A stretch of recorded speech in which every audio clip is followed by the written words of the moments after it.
देवा, ज्या वेळेस माझ्या शरीरातून माझा हा प्राण निघून जाईल ना, त्यावेळेस माझ्या देहाची अवस्था काय असावी?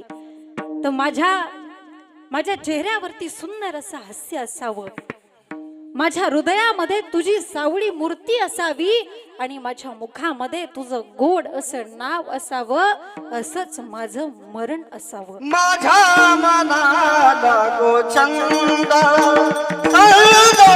माझ्या मनाला गोचंद